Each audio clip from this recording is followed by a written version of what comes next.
எங்களை வந்து இன்சல்ட் பண்றாங்க, ஃப்ரீ பஸ்ல போறோன்ற மாதிரி இன்சல்ட் பண்ணி எதுக்கு இது எனக்கு தேவையில்லை அப்படின்ற மாதிரி சொன்னாங்க. அவங்களுக்கு வந்து 1000 ரூபாய் எஜுகேஷனுக்காக கொடுக்குறாங்க. அது கொடுக்கறதுக்கு பதிலாக வந்து ஃப்ரீ எஜுகேஷன் கொடுக்கலாமே. காலேஜ் சைட்ல இருந்தோ இல்ல வந்து ஸ்கூல்ஸ்ல வந்து எல்லாத்தையும் வந்து நமக்கு வந்து கூட்டம் தான் கூடுது, அது வந்து ஓட்டா மாறாது அப்படின்னு சொன்னாங்க. தற்கொலை கூட்டம், அவங்களாம் வந்து சின்ன பசங்க, ஜென்சி கிட்ஸ், எதுவுமே தெரியாது, அரசியல் தெரியாது அப்படின்ற மாதிரி பேசுறாங்க. அதனால ஃபர்ஸ்ட் டைம் மோட்டார்ஸ்லாம் வந்து இன்சல்ட் பண்ற மாதிரி மற்ற கட்சிகள் பேசுறதுனால வீடு மோட்டார் சைக்கிள்லாம் கூட அரேஞ்ச் பண்ணிடலாம். ஏன்னா இங்க நிறைய இடத்துல வந்து காலி இடங்கள் இருக்கு, அதுல வந்து குடியிருப்பு மாதிரி கட்டி எல்லாருக்கும் பெர்மனண்டான ஒரு வீடுன்றது கூட அரேஞ்ச் பண்ணிடலாம். ஆனா எல்லாருக்கும் வேலைன்றது ரெடி பண்ண, பெர்மனன்ட் வேலைன்றது ரெடி பண்ண முடியுமான்னு தெரியல. ஏன்னா இப்போ இது வந்து கிட்டத்தட்ட 2 வருஷம் ஆச்சு.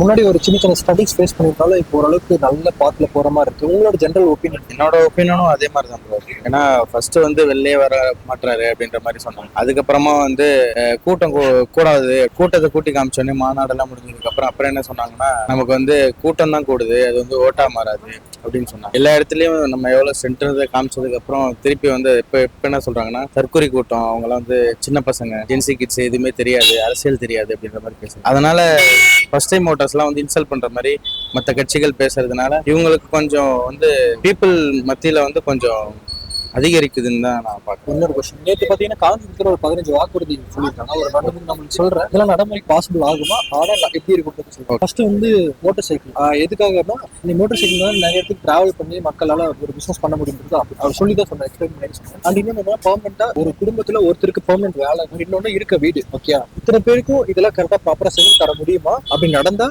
அது எப்படி இருக்கும்? வீடு மோட்டார் சைக்கிள்லாம் கூட அரேஞ்ச் பண்ணிடலாம். ஏன்னா இங்க நிறைய இடத்துல வந்து காலி இடங்கள் இருக்கு, அதுல வந்து குடியிருப்பு மாதிரி கட்டி எல்லாருக்கும் பெர்மனண்டான ஒரு வீடுன்றது கூட அரேஞ்ச் பண்ணிடலாம். ஆனா எல்லாருக்கும் வேலைன்றது ரெடி பண்ண, பெர்மனன்ட் வேலைன்றது ரெடி பண்ண முடியுமான்னு தெரியல. ஏன்னா அவங்கவுங்களுக்கும் தனித்தனி குவாலிஃபிகேஷன்ஸ் இருக்கும், அதை பேஸ் பண்ணி பண்ணலாம். ஆனா கொஞ்சம் டைம் எடுக்கும் அப்படின்ற மாதிரி, எடுத்தோடனே பண்ணிட முடியாது, கொஞ்சம் டைம் எடுக்கும்ன்ற மாதிரி எனக்கு தோணும்.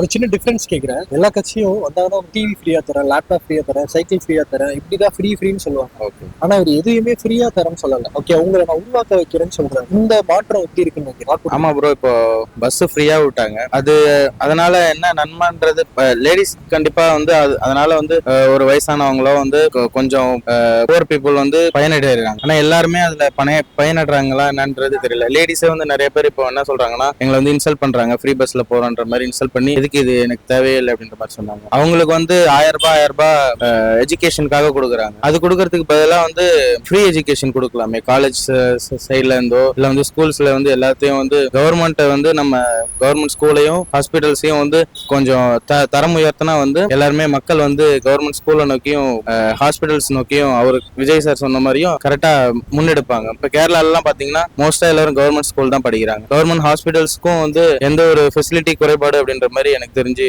கேள்விப்பட்டது இல்லை. பஸ் டிரான்ஸ்போர்ட்ல இருந்து எல்லாமே வந்து கேரளா கவர்மெண்ட் வந்து ஓரளவுக்கு நல்லா தான் பண்ணிட்டு இருக்காங்க. அது மாதிரி எல்லாமே கவர்மெண்ட் வந்து நம்ம எல்லா தரத்தையும் உயர்த்திட்டோம்னா வந்து பிரைவேட்டை நோக்கி மக்கள் போக மாட்டாங்க. அதுதான் என்னோட கருத்து. இன்னொன்னு, இப்போ இந்த தற்கூரிங்கிற வேர்டு இந்த 2 வருஷமா தான் ஃபேமஸா இருக்கு. அது காரணம் டிவிக்குன்னு சொல்றாங்க.